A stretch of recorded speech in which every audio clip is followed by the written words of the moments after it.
Okay, good evening, everybody. Thank you for joining this evening. Welcome to Kinark Child and Family Services Family Education Series. This evening, our topic that we'll be covering is psychotherapy with children, youth, and families. And I really want to say thank you, first of all, for joining this evening. We appreciate that for many families, this is the end of the school year and perhaps not always the best evening to have our family education series. So we appreciate everybody taking the time to join in our session this evening. So first of all, I want to introduce myself. I'm Joanne Jones, and I'm the Senior Director for Children and Youth Services at Kinark Child and Family Services. And welcome to this evening's family education session. This evening's topic is psychotherapy with children, youth, and families. Our family education series, which has been developed in partnership with our Family Advisory Committee, is intended to build on your capacity as caregivers to identify, understand, and respond to childhood and adolescent mental health distress. During tonight's session, you will learn about and understand what psychotherapy really is, learn about the differences between therapeutic interventions and modalities, understand why some children receive certain therapies and others might receive an alternative, and finally, what to expect when your child and youth are participating in psychotherapy. I'd like to cover a few housekeeping items before we get started this evening. Just to let you know, all participants are muted and cameras are turned off to ensure a clear connection throughout the session. We have set aside time at the end of the presentation to answer any questions that you might have. So please feel free anytime during the presentation to click on the Q&A icon that you will see at the top ribbon of your screen that allows you to enter a question and will provide some opportunity for dialogue around your question. There is an anonymous feature if you'd like to ask your question anonymously, just so you're aware. And please feel free to submit your questions as they come into mind, and we will theme the questions. We might not be able to answer all the questions afterwards, but we will put them into themes and present the questions that way. Please note that we can only respond to general questions about this evening's topic, and individual advice cannot be provided during this session. We will try to respond to as many questions as we can, and to ensure we have time to respond to as many questions, similar questions might be grouped and themed, as I mentioned earlier. At the end of the meeting, we will launch a poll that will allow us to gather your feedback on the session of this evening. These feedback polls are really important to us to understand your response to the session and to be able to continually to improve the sessions as we go through this journey. If you're having any technical difficulties at all, please enter that into the Q&A feature, and I will monitor that throughout the session so I can help troubleshoot. And we have IT support in the background who can help us troubleshoot as well. We're also going to launch a poll at the beginning of the session that will allow us to understand who is with us this evening, and it helps us understand who our audience is. I'd like to welcome our presenters for this evening, Dr. Laurel Johnson and Dr. Megan Hancock. Dr. Johnson is the Clinical Director of Child and Youth Mental Health Services and the Chief of Psychology at Kinark, and Dr. Megan Hancock is the Clinical Lead and Psychologist in our Durham program. So I'm going to ask our IT specialist to launch our first poll of this evening, and then we're going to get into the topic of this evening. Okay, thanks, Joanne. I'm going to get started assuming that people have completed the poll. So thanks everybody for joining us. I'm Dr. Laurel Johnson, and as Joanne said, I'm here with my colleague, Dr. Megan Hancock, and we are here to talk to you about psychotherapy with children, youth, and families. So Kinark Child and Family Services is the largest children's mental health organization in Ontario, maybe Canada, and we pride ourselves on quality services that produce positive outcomes for children, youth, and families. with an increasing demand for mental health services, but unfortunately not increasing resources, we do hold wait lists. But when those families are on our wait list, we want to make sure that they are aware of what they are waiting for, and that they're confident that when they come into services, the services that we are providing will meet their family's needs. So we're going to talk about what psychotherapy looks like here at Kinark Child and Family Services, what to expect once you come into services, and hopefully the outcomes that will be achieved. So let's talk about that. Okay, so the agenda today, again, we're going to talk about and outline what is psychotherapy. We're going to talk about how it differs from counseling, which is another term that I know other people are familiar with. And we're going to specifically hone in on psychotherapy with children and adolescents, because that is what Kinark does as an organization. What are some typical treatment goals for children and adolescents in our child and youth mental health services? But also I'm going to talk a little bit about our autism services, because that is another hot topic for children and youth. We're going to talk about possible interventions that can be utilized with children and adolescents, and specifically the interventions that Kinark office offers, which are CBT, DBT, group therapy, and SNAP, which we're going to get into more detail about. And then we're really going to kind of finish off with those critical success factors when receiving services such as psychotherapy, which are attendance and home practice. So let's start off with what is psychotherapy. So psychotherapy is a therapeutic approach where trained mental health professionals help individuals understand and manage their mental health issues through various techniques and strategies. You can engage in individual therapy, group therapy, family therapy, or couples therapy. We don't do couples therapy here at Kinark Child and Family Services, but we do practice individual, group, and family therapy. I'm also going to talk about this term evidence-based practice, and what does that mean? So evidence-based practice means that the practices that we're employing here at Kinark have evidence to back up their effectiveness. So these practices have been widely researched and demonstrated to produce positive outcomes for the recipients of the practice. And the advantage of engaging in evidence-based practice is that it reduces variability in the treatment quality, because the treatment is very prescribed and standardized and evaluated as such. And therefore, it does increase the likelihood of positive outcomes. And that's what we're here for, right? Like, we're going to put the work in to make sure that we're improving the functioning of the children, youth, and families that we serve. And I also want to point out, the different types of mental health issues that we target through these various techniques and strategies. It could be things like anxiety, avoidance, including school refusal. It could be some sadness, depression symptoms, behavior problems, or anger management. There could be social skills deficits, or even risk and delinquent behaviors. Those are all things that we are well equipped to manage here at Kinark through our treatments.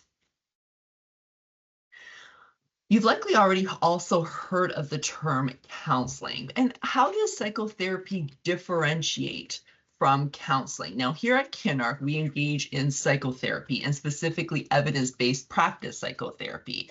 And this is a very comprehensive treatment. It addresses a wide range of mental health issues, as I just described. And it is usually a series of weekly sessions. It could be twice a week. Usually it's an hour a week. It could be half hour a week, depending on the needs of the recipient. And it is applying various theoretical approaches and techniques that are intended to support the overall functioning of the recipient. And the goal is to bring about significant changes in that functioning. So the client's behavior, emotions, or thinking, and overall mental health in general. And really it's about how can we improve their functioning, because there's something that is going amiss and we want to make sure that those improvements are made. That is opposed to counseling. So counseling is really more short-term. It focuses typically on specific life challenges. It's usually just a few single sessions. It's pretty directive, solution-focused, lots of practical advice and guidance. Problem solving and skill building is common in counseling sessions, and it's really more very supportive in nature. Now, one is not necessarily better than the other. They're just different, and the approach really depends on the unique needs of the individual requesting the service and what might be the best approach to ensure those positive outcomes that you're looking for. All right, so we've heard a little bit about what psychotherapy is generally. And I think for most of us, the knowledge that we have about psychotherapy comes from how it's depicted in movies or television shows, or from our own adult experience in psychotherapy. But as you can imagine, psychotherapy with children and adolescents tends to look and feel a little bit different because it's adapted to meet the kind of developmental needs of a child. So when we're thinking about developing treatment programs, psychotherapy programs for children and youth, we're considering several different things. We're thinking about the specific kind of developmental stage that a child is in, their thinking and reasoning skills, how much language they have, their emotional development, their understanding of emotions, as well as we're thinking about how long can they actually stay focused on specific topics. So, generally speaking, we tend to have shorter sessions with younger kids, and we can have longer, maybe up to 50 minutes with older youth, of course. As you can imagine, we also adapt the environment and the materials we use in psychotherapy for children and adolescents in a way to engage them differently. So if you were to come into a session at Kinark at any of our locations and kind of walk by, you would see colorful art, you would see toys, you would see fun seating arrangements and chairs and fidgets and things like that to really create like a child and youth friendly space. And we also try to use materials in our therapy sessions that support kids' understanding and learning of the material. So for example, if we're teaching kids about how to notice how emotions feel in their body, we might have them draw a body and color how they experience those emotions in their body versus just talking about them with words. How we develop relationships or rapport with kids, which is really foundational to any kind of treatment, is a little different than what we would do with adults. We connect with kids about their interests. We sometimes play games in the context of establishing trust and commitment to the therapy.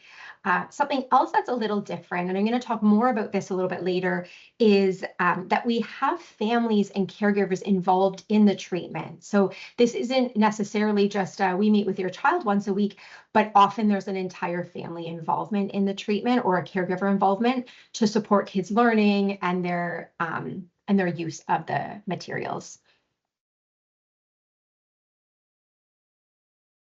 So next slide, Laurel. When we think about why kids come in to see us and what we tend to focus on in our therapy within Kinark, Laurel mentioned some things like anxiety and low mood, things like that. So often when families come in, we sit down and we develop targets together, things that they want to work on, goals, in order to improve their quality of life, like how they're feeling at home and in school and things like that, help things go more smoothly. Typical treatments tend to focus on how they understand and respond to emotions. We call that emotion regulation, as well as how they actually react to emotions. We call that behavior regulation. So sometimes when we face emotions, we might withdraw, we might avoid certain things, we might act out, we might hit or hurt. And so that's often a target, is to help kids feel differently and respond to their emotions differently. Other targets sometimes include things like social skills, developmental supports. That's often part of the treatment, but Laurel's going to talk next about some other services that sometimes focus on these two areas a little bit more specifically.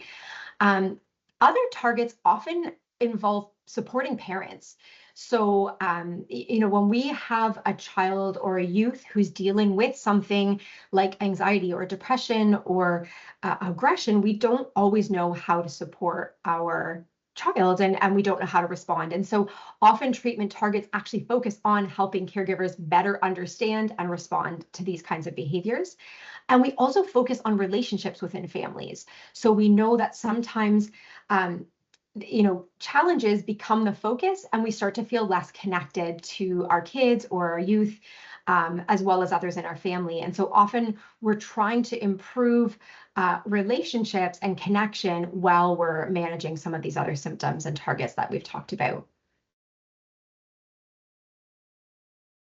Perfect. So I'm just going to make a special note about autism that you referenced, because Kinner Child and Family Services also has a separate autism service.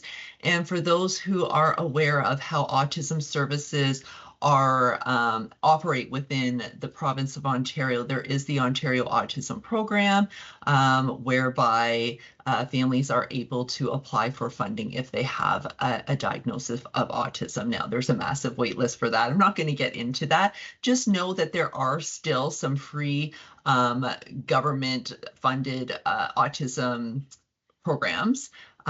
However, much of autism services is now fee-for-service, and Kinark does provide a fee-for-service autism program, and they do provide applied behavioral analysis services to kids. They're very happy to do free consultations with any family who may be looking for that type of service. So I wanted to make sure you were aware of that. But also, so here's just a menu of some of the services that our autism service provides. But I want to make the note that just because a child has autism, that does not exclude them from service within community mental health services. So we do service youth, children and youth who present with autism, who also have mental health challenges. And our therapists are very good at understanding how the autism and the mental health challenges integrate, how they impact one another, and so then how they can adapt the work to be done with the child to meet their needs. So adaptations include things like making sure there's a very structured routine, there's consistency. We use a lot of visual aids with autistic kids, concrete examples. We make sure we have a very kind of a sensory environment and provide sensory breaks. Pacing is adjusted, and we do a lot of repetition and reinforcement with these types of clients. So I wanted to make that note that having a child with autistic features and mental health issues does not preclude them from our services. However, if you are looking for applied behavioral analysis services, then that is better served through our autism services. So then let me talk about the interventions other than, I talked a little bit about applied behavioral analysis. That is an intervention to be applied to children and youth, but there are a lot of different types of treatments that can be applied to children and youth when they are struggling with mental health challenges. Behavioral therapy, cognitive behavioral therapy, we mentioned, dialectical behavior therapy, but there are also things like parent-child interaction therapy, play therapy, art and music therapy, interpersonal therapy, attachment-based therapy. There's lots of different types of modalities of treatments. I mentioned before that at Kinark, we are focusing our efforts, and we have trained our staff extensively on some core interventions, and they are cognitive behavioral therapy, dialectical behavior therapy, and some group interventions, and SNAP, which is Stop Now and Plan, which we'll talk about a little bit later.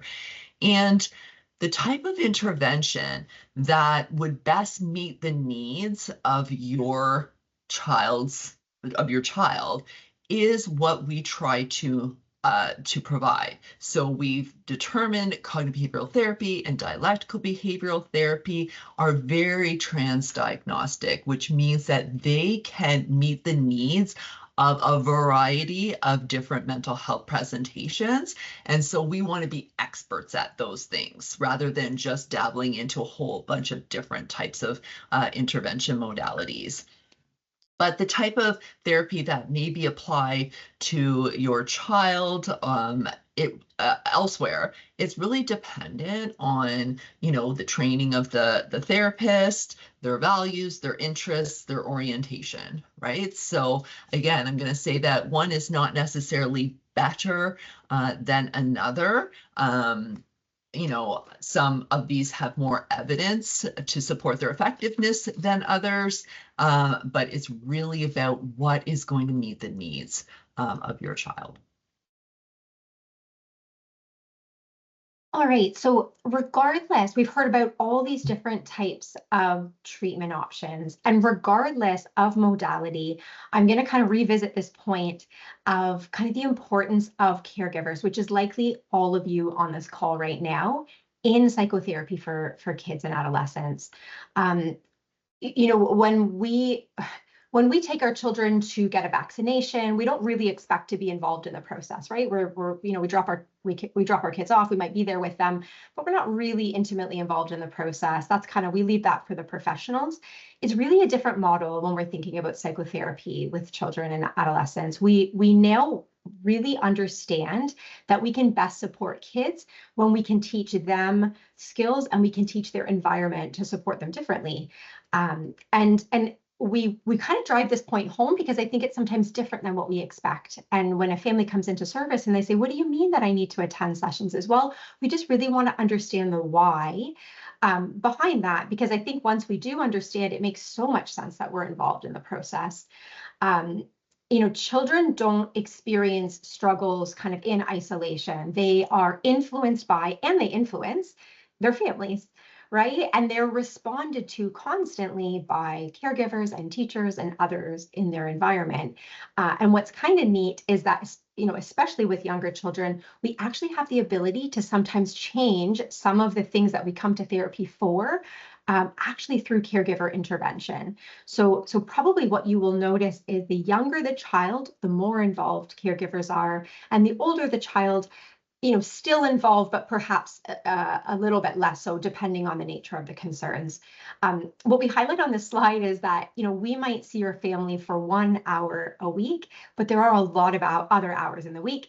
And so, when you become knowledgeable about what your child is learning in therapy, and when you actually start to use some of these skills, you then have the ability to influence so many other hours in your week, in line with kind of what your child is trying to achieve in treatment. When parents or caregivers learn the strategies themselves, they have the opportunity to reinforce kids using them. They can say, hey, great job. I see that you're practicing your breathing. I know you were learning that. That's fantastic. They can reinforce that. They also might prompt their child to use skills in like real world situations, which helps kids kind of learn to generalize what they do in the office to the environments that matter: home, school, extracurriculars, things like that. Caregivers are also in this unique opportunity where, they can model a lot of what their child is learning. They can use the strategies themselves so that their kids learn through observation. And then we also know that behavior responds to what happens in response to it. So what I mean is, what someone does after a child engages in a behavior can increase or decrease the chance of that behavior happening again. So caregivers are in this unique position where they can actually, like I was saying earlier, influence or improve their child's regulation. They can influence things like anxiety and emotion regulation in how they respond. So we often say, like, these are not things you learn in a baby book. We really work hard with families to kind of create these super parents to respond to things that, we wouldn't otherwise know how to respond to. But with our support, we can have you involved in the therapy process to do so. All right, so we've kind of talked generally about what is therapy and what can you expect. But we're going to get into some more specifics now about the types of interventions, like narrowing down the types of interventions that we offer at Kinark. We're going to talk in greater detail about cognitive behavior therapy, dialectical behavior therapy, group treatment, and SNAP. But we also want to highlight that kind of across our interventions, we work hard to offer trauma-informed care. We know that a lot of youth and families coming into service with us have had incredibly difficult and traumatic experiences. And there are ways of being with and supporting you that that we strive for, which are trauma-informed. As well, we have more intensive services, our milieu services, live-in treatment, where kids come and actually live within our some homes that we have, and our day treatment services, which are classroom-based services. And we're not going to get into the details of those, but we just want you to be kind of aware of the array of services that we offer at Kinark. All right, let's jump into a little bit more detail. Yeah, so let me go through kind of what the client journey looks like when you come through services at Kinark Child and Family Services. Now, I know that this infographic on the right of the slide here has a lot of details in it, but it really just gives you a sense of all the busy activities that we do to try and meet your needs. But it always starts with intake. So here at Kinark, all of our clients come in through our central intake line. It is on our main website. Call Central Intake. They are happy to welcome you. They will get information from you to understand what your needs are, to make sure that first Kinark is the right service for you. And if we're not, they will direct you to where they think is a better offering for your needs. So we do have intake processes that will then understand your needs. We'll understand if there are risk factors involved in the presentation, because we do triage and prioritize those clients who present with higher risk. And it's probably makes sense to people that we would do that as an organization, because we really want to make sure that children and families are safe. Unfortunately, there is a period of wait. Most families do not come into service immediately at Kinark or any organization. We do our best to minimize this wait time. We are constantly thinking of strategies to minimize wait time so that we can ensure that we are getting to see as many families as we possibly can with the resources that we have. Once you're ready to come into service, we check in, we make sure that it is still a good time, again, that you are aware of the services that we are recommending for your needs, and then we move you into assigning you to a clinician. The first phase of that service is an assessment phase. We want to make sure that we are fully understanding your needs. That assessment phase takes the form of some standardized questionnaires as well as some clinical interviewing. And it's a pretty short phase because we want to get right to the work, which is our intervention phase. As I described, the intervention is typically 1 hour a week of sessions where there's a lot of psychoeducation and skill building and reflection and trying new things and making sure you're mastering. I love Megan's super parent. We want to make parents super parents, and we want to make kids super kids. Right. And so, as she said, like, these things you don't learn in a book, but luckily we have, and we're more than happy to pass that all those that knowledge and strategies, that knowledge and those strategies onto you, and we do that in our intervention phase. Before we obviously, you're good, we discharge you out. Throughout this whole process, we are tracking progress. We are a measurement-based care organization, so it is not up to just some subjective determination as to whether or not service is complete. We are actually measuring whether there are positive outcomes in your case. So I want people to be aware of that. So I'm going to talk specifically now about CBT, or cognitive behavioral therapy. This is our foundational service that we offer at Kinnar, and the majority of our clients will receive cognitive behavioral therapy. It is, the most common evidence-based practice because there is a lot of research behind it to demonstrate positive outcomes when clients undergo this therapy. It is very individualized. So as I said, there is an assessment phase to understand each client's unique needs. We want to make sure that our therapy is not cookbook therapy. It is individualized, tailored to the unique needs of the client. It is also family focused. We work with children and adolescents, and they typically live in a caregiver environment. And we want to make sure that everyone is wrapping around this client and supporting this client to learn new skills, to think differently, to manage behaviors and emotions, and as I said, improve their overall functioning and mental health well-being. To do this requires commitment. We do, expect, as you would if you tore your ACL and had to go to physiotherapy because you want to get back on the tennis court, or you want to get back walking or jogging or whatever you do for physical activity. It requires some commitment to some work for recovery. And it's the same concept here. So CBT is most successful when clinicians and clients are fully engaged to participate each week. But it also requires practice. Like Megan talked about, there are 168 hours in a week, and with only one of those hours in session with us, that leaves 167 hours where you're on your own. And so we will give you practice skills, practice work to do on your own and as a family, so that you can better consolidate the work that you're learning in session and apply it to your everyday environment where you're actually struggling. It's time limited, right? There are only so many skills that we can teach you. It's not an infinite number. And frankly, you can't take an infinite number of skills. We're really going to hone in on that knowledge and skill building that is really necessary to get the functioning up at a really good level. But typically it will be less than 20 sessions. You're not going to be here forever. No one wants to be here forever. Just like you don't want to go to the physiotherapist every week. We want to make sure that the time is well spent, it's rich, you're getting what you need, and it's not dragging on forever.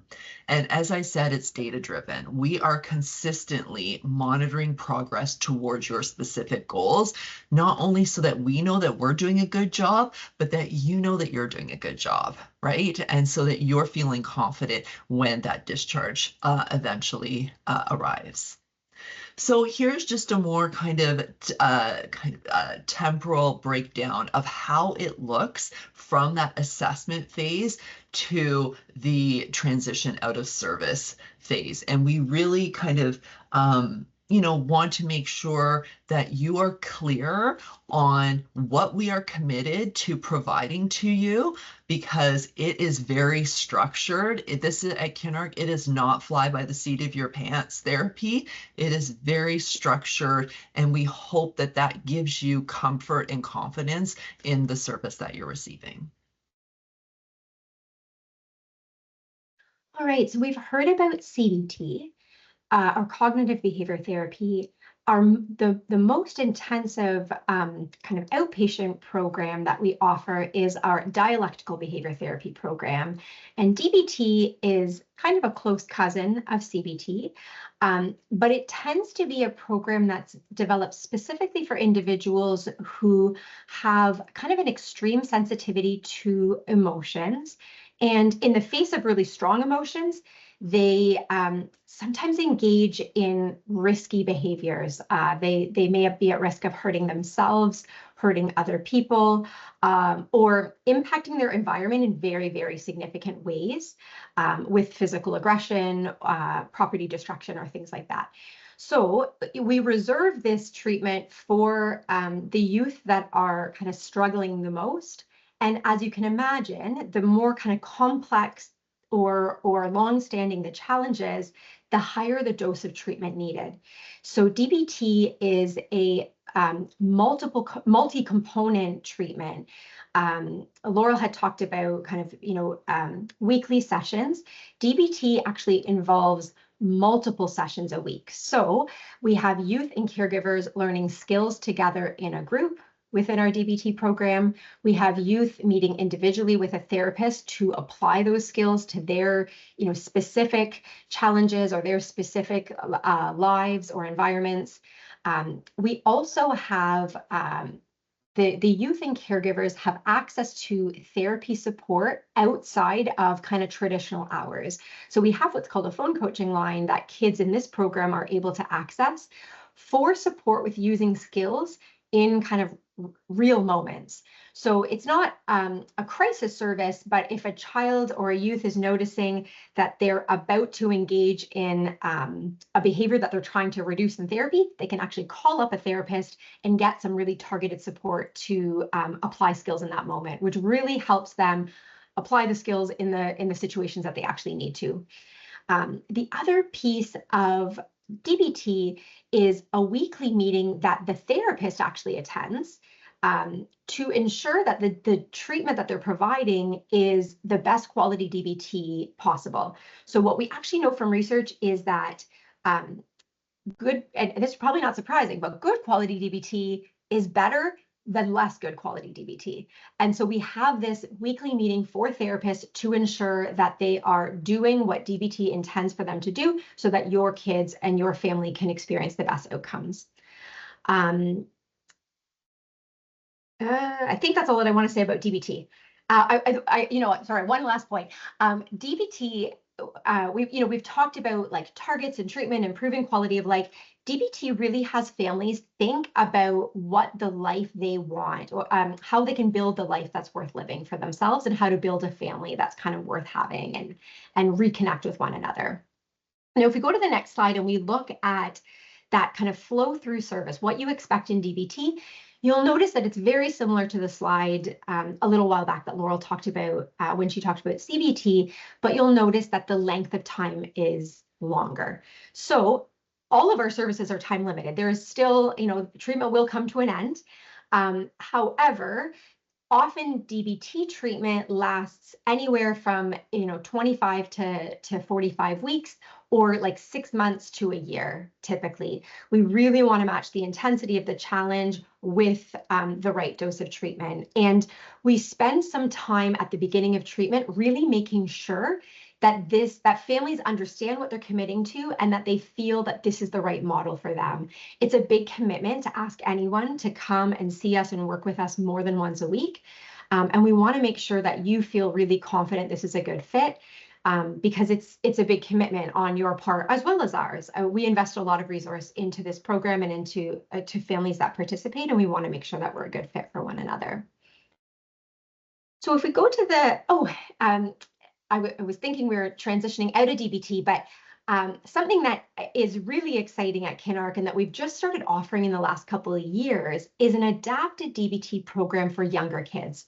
And I say this is exciting because this is not really offered many places throughout Canada besides Kinark, and it's relatively new. So all that I just talked about is relevant to our DBT for Kids program, only it's tailored specifically for kids that are under the age of 12.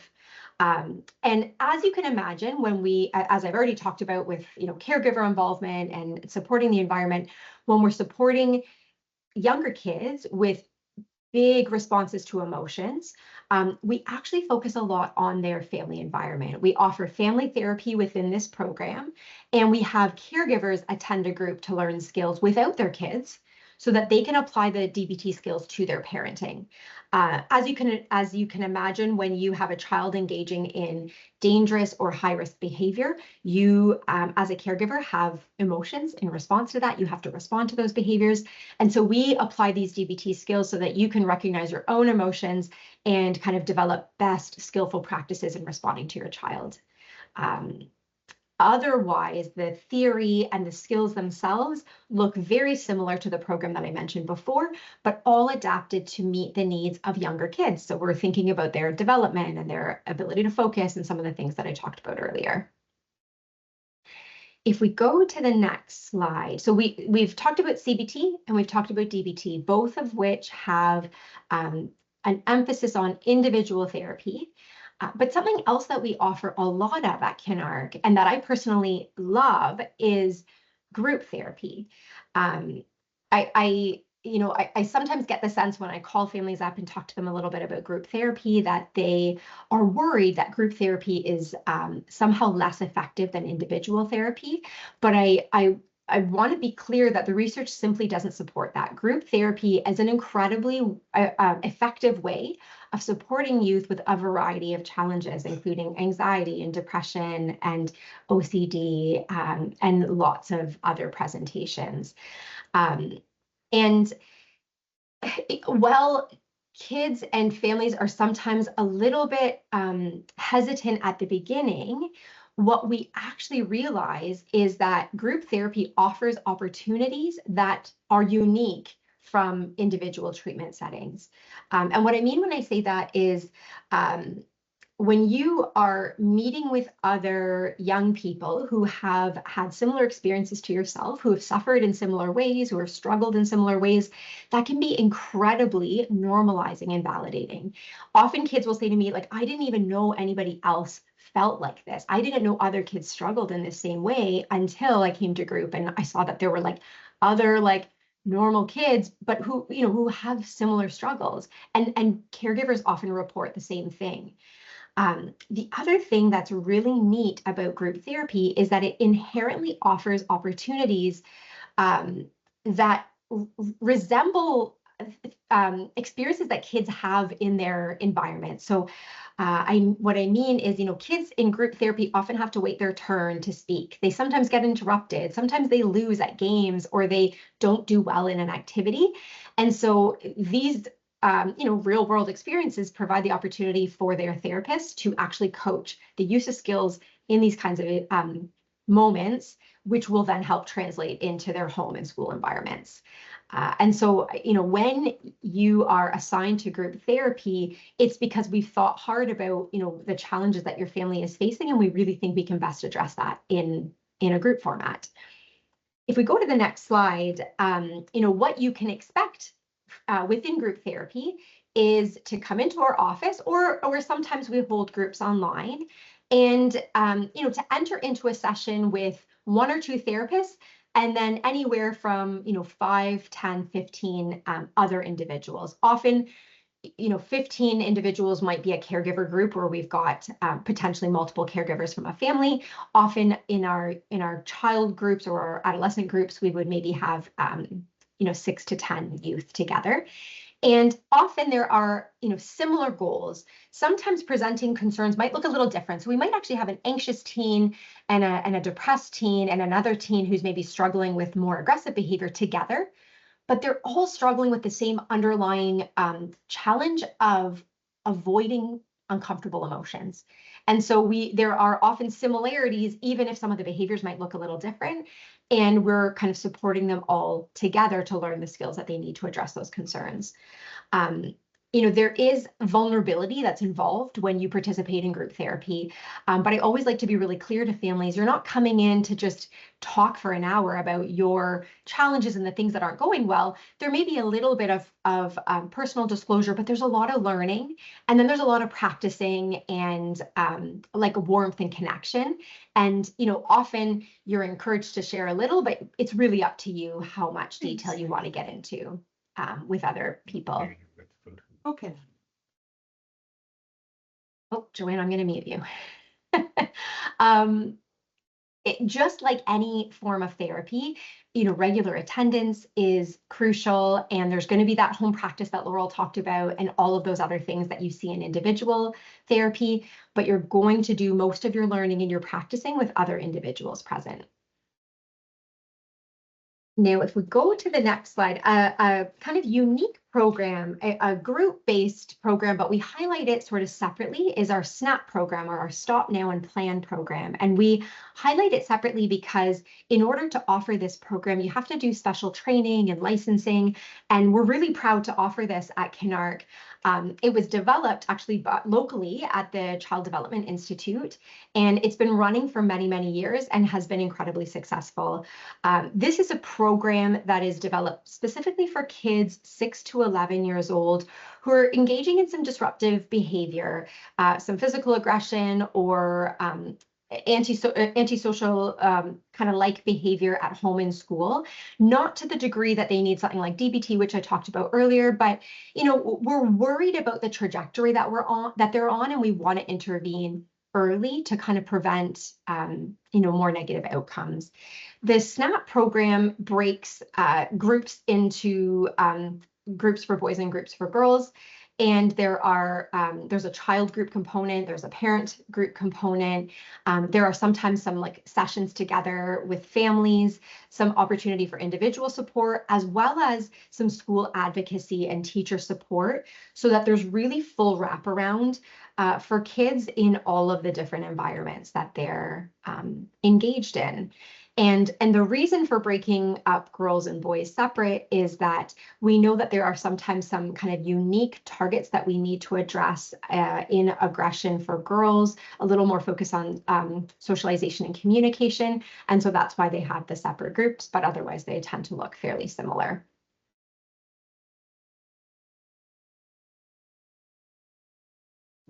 Thanks, Megan. I'm going to move into what we kind of term the critical success factors of engaging in any mental health treatment program. And the first one, and Megan already talked about the first one. The first one is really around that caregiver involvement. That is one of our top critical success factors in our treatment programs. But the other one is attendance. So you're not going to get better if you don't come. And it's, the other kind of really important factors around attending consistently are really about maintaining that treatment momentum and maintaining those gains, because when we are, applying the strategies and the skills, they are building upon one another. And I was just reviewing a session tape of one of our clinicians this morning, because as I talked about, we're really keen on quality practice. It's standard practice that we evaluate how our clinicians are performing in session and give them really good feedback so that they can improve. And so what was really important, or kind of key, what I highlighted in this session, is that the clinician noted that she hadn't seen the client in 3 weeks. And now we do have an attendance policy, and I'm going to talk about that in a minute. But what's key in terms of the therapy is that she was reviewing the home practice, and it was from June 10th. And so kind of really having the opportunity to really kind of dig into kind of how that situation unfolded and how things could have been done differently, a lot of memory was lost. And then when she was bringing up, well, remember when we did thought challenging? And he said, no. So, so it's all of those kind of real implications if there are breaks in attendance. So it really does impact the effectiveness and the momentum of the treatment. So that is why we do have an attendance policy. And I mean, I guess secondarily, one of the things is that when we do have canceled sessions it means that we are not like we're idle. We are not seeing all of those other kids and families that are on the wait list who desperately need our help. So we're really trying to tighten that up. So again, so that we can see as many families as possible and get to them. So for us, we have an attendance policy. We really get you to understand the importance of consistent attendance. We do know that life happens, and we do accommodate for that, absolutely. But for us, it's a consecutive 3 missed consecutive sessions or a total of 5 sessions. We really start talking to you about whether or not this is actually a good time for this work.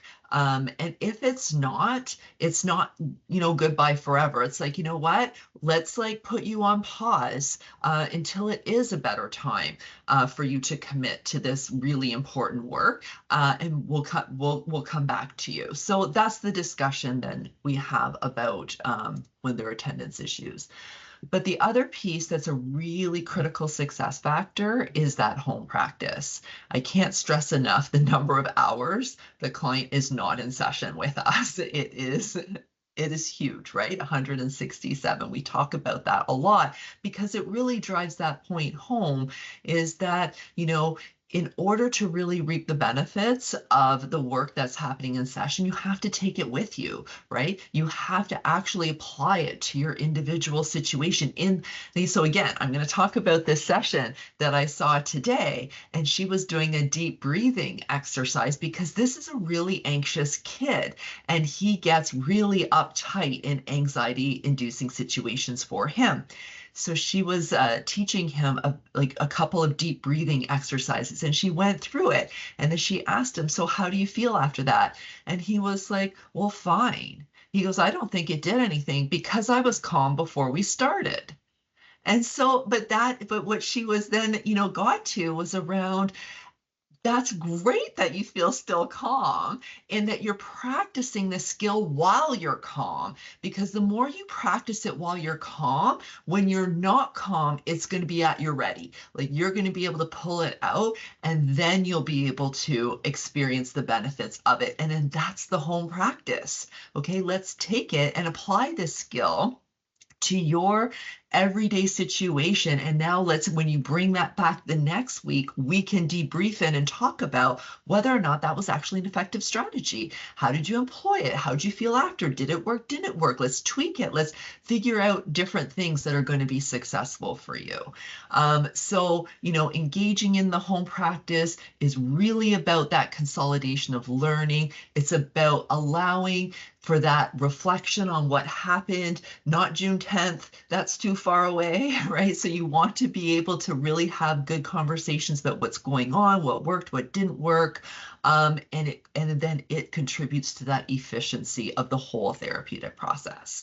So that is another kind of thing we take very, very seriously. We do have homework agreements. These are just copies of our homework agreements. One is more tailored to our younger clients, and then the other one is for our older clients and caregivers to really appreciate that this is what it's going to take. We are committing to do our work, and so we're just asking you to commit to do your work, and then together we're going to make those kind of super people that Megan talked about. All right, so this is getting to the end of all the information we wanted to share with you today. So the key takeaways that I hope that you got from the presentation is, one, that psychotherapy, which we practice at Kinark, is different from supportive counseling. We offer evidence-based practices, including CBT, DBT, group therapy, and SNAP. We do target treatments. It's individualized. We target what we're kind of treating and what we're looking to create gains in through assessment. We track it along the way before we then start talking about discharge and, giving you that confidence that you have what you need from us, but also that, caregiver involvement is a critical success factor, consistent attendance, and regular home practice are those other critical success factors. So that is what we're hoping you'll take away. We do welcome all of you if you are looking for service at Kinhart Child and Family Services. We very much love what we do. We take a lot of pride in what we do. So we are here for you. So please let us know if you have any questions. Thank you both. I'm going to stop sharing. Okay. Thank you. What a wonderful presentation, and really some great takeaways at the end, and appreciate the differences between psychotherapy and counseling and understanding the importance of evidence-based practice. So thank you both, Megan and Laurel, for sharing your expertise and knowledge this evening. It was really some great information. We do have a couple of questions coming in. So the first question is, what can a caregiver do if their child is reluctant to engage in therapy? As we understand and heard, attendance is important. So we're just wondering if you could give some tips and tricks on how caregivers can support their child in participating in the therapy. Yeah, that's such a great question. And this comes up so often when kids are added to our wait list, and then we say, okay, we've got someone ready to see your family, and then there's this concern that, like, my child needs this, there's agreement, but they don't want to come, and they don't want to come for a variety of reasons, and they don't always tell us those reasons, but what we understand is that often kids are scared, or they don't maybe understand the impacts of some of their challenges, the way that we see as the people who love them. Often what we encourage caregivers to do is to encourage their child just to come and see us once. It's our job. We're kind of the experts on how to build motivation and commitment within kids and teens. And so, well, we do need, ideally we have the child in front of us eventually.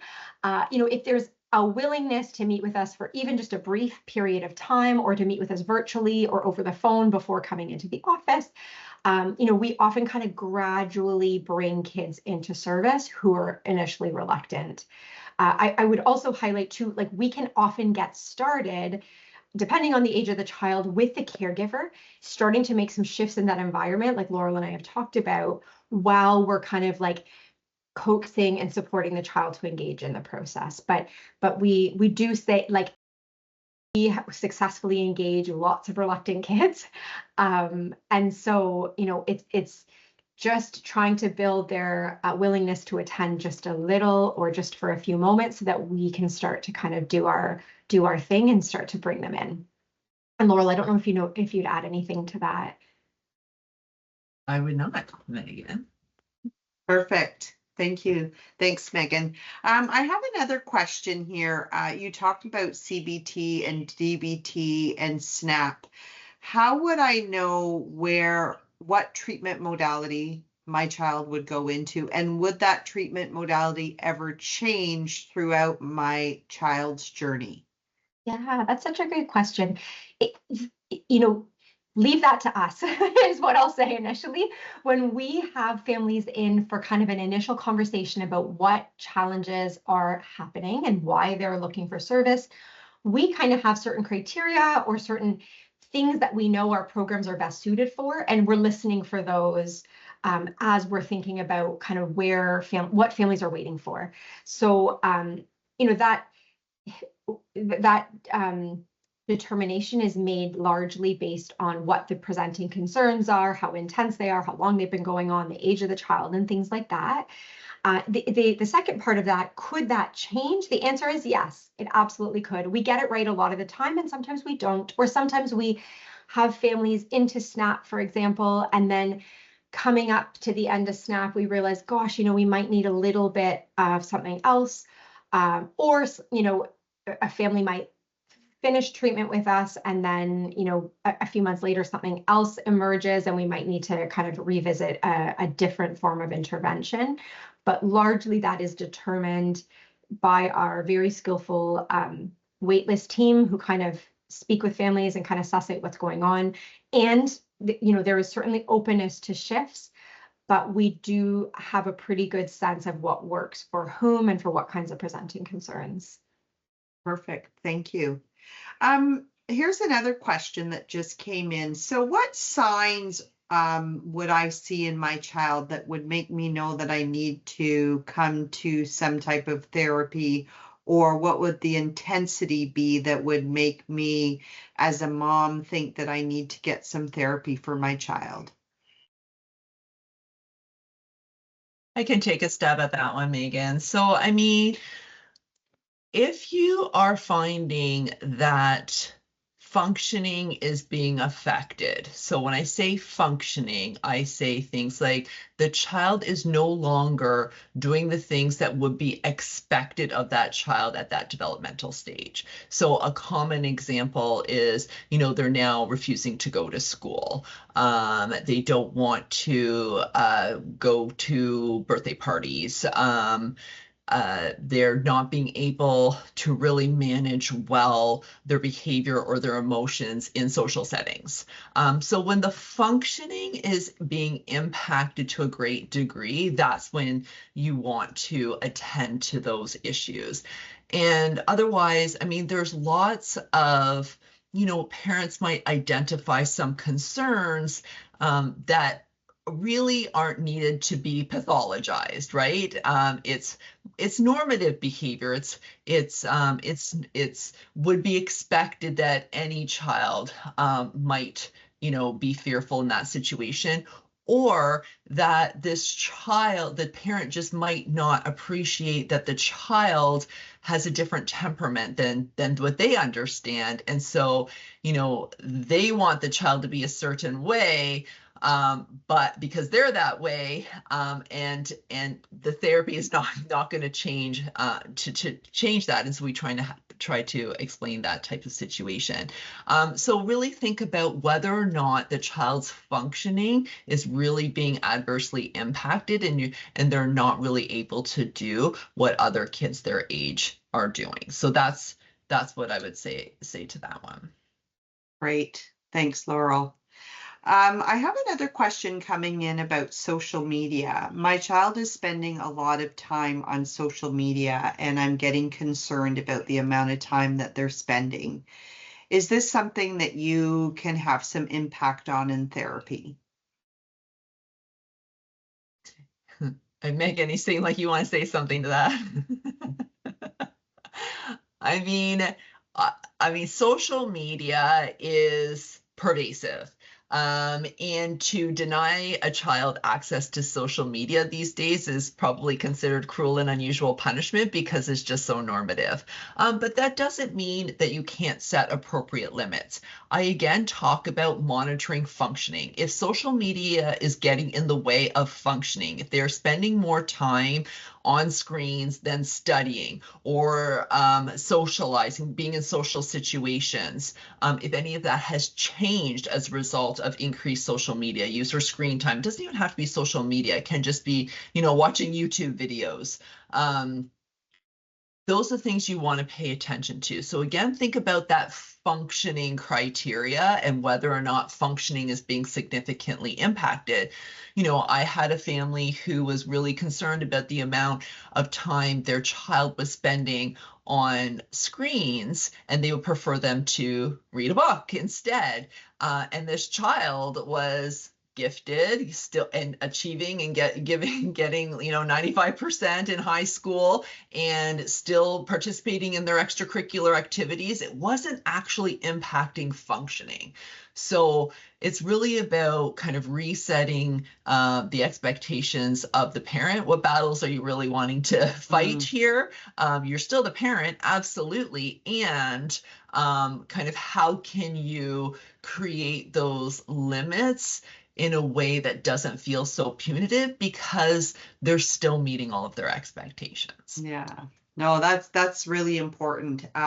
So thank you for sharing that, Laurel. So just one last question that's trickled in, and it's around the difference between virtual and in-person sessions. Do you provide an opportunity for one or the other, or do they have to be done in person? So we have the option of both. And so families can engage in virtual sessions, like children and youth can engage in virtual treatment. Sometimes it's a combination. Sometimes it's like, I'm not feeling great. Can we switch the session to virtual because that's more accessible? And we also have the option of in person. And that's determined in collaboration with the therapist. Sometimes it's just logistical. I live far, far away from the office, and coming in is prohibitive. Like I wouldn't be able to access service otherwise. Then that's a pretty easy decision. Other times, though, there are clinical considerations that we're thinking about. With younger kids, we tend to like to have them in person. With higher risk behaviors, we tend to like to have eyes on, just to ensure that we're supporting kids in the best way that we can. Depending on a child's attention and ability to focus and resist the urge to secretly play a video game while in a therapy session, it's like those are the kinds of things, honestly, that we're thinking about. If a family has a strong preference, we certainly respect that and we try to make that work as best we can. And I will say there are times that we say, you know what, gosh, I think we'd be a lot more effective if we came in person.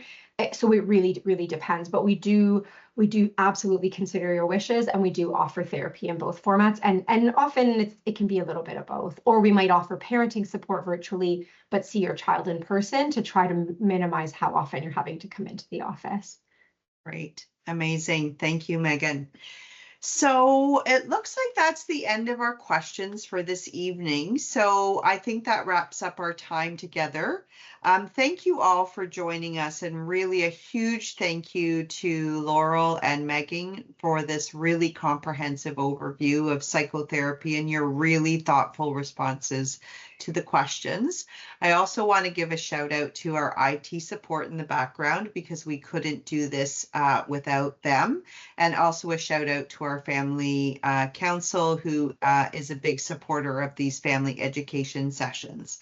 Just to let folks know that there will be a copy of this session made available on our website in the coming days, and you will also see a library of all our previous family education sessions that we've had to date.